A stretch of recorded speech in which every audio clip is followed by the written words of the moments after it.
بسم الله الرحمن الرحيم. عن عبد الله بن عمرو رضي الله تعالى عنه قال قال رسول الله صلى الله تعالى عليه وسلم: أربع إذا كن فيك فلا عليك ما فاتك من الدنيا: حفظ أمانة، وصدق حديث، وحسن خليقة، وعفة طعمة. رواہ البیہقی۔ نبی کریم صلی اللہ علیہ وسلم نے ارشاد فرمایا، اگر چار عادتیں تم میں موجود ہیں تو دنیا سے اگر تمہیں کچھ بھی نہ ملے تو بھی کوئی حرج کی بات نہیں۔ نمبر 1، امانت کی حفاظت کرنا۔ نمبر 2، سچ بولنا۔ نمبر 3، اچھے اخلاق۔ اور نمبر 4، پاکیزہ اور حلال لقمہ۔ اگر یہ چار چیزیں موجود ہیں تو بس پھر سمجھے دنیا کی سبھی نعمتیں موجود ہیں، اور کوئی نعمت بھی نہیں ہے تو کوئی حرج والی بات نہیں۔ تو دوستو، یہ چار نعمتیں بہت عظیم نعمتیں ہیں۔ نمبر 1، امانت کی حفاظت کرنا۔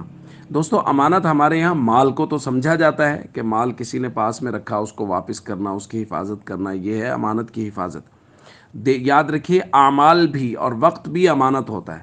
یعنی ایک آدمی ہے، وہ مزدور ہے، اور اس نے 8 گھنٹے کی مزدوری کا معاوضہ لیا ہے، تو اب 8 گھنٹے کی مزدوری اس پر امانت ہے، یہ وقت بھی امانت ہے جس نے اس کو مزدوری دی ہے اس کا، لہذا یہ پورا وقت بھی ادا کرے۔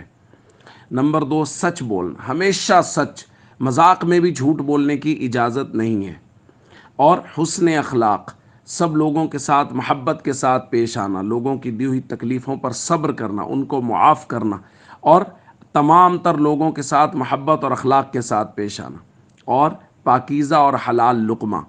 اگر کسی کو یہ چار نعمتیں حاصل ہیں تو نبی کریم صلی اللہ علیہ وسلم فرمانے، سمجھ لیجئے کائنات کی ساری ہی نعمتیں اس کے پاس موجود ہیں۔ اس لیے ہم سب کو کوشش کرنی چاہیے، امانت کی حفاظت کریں، سچ بولیں، ہمیشہ اچھے اخلاق کے ساتھ لوگوں کے ساتھ پیش آئیں، اور حلال کا پاکیزہ لقمہ وہ اپنے اور اپنے بچوں کے پیٹ میں ڈالیں۔ السلام علیکم ورحمۃ اللہ وبرکاتہ۔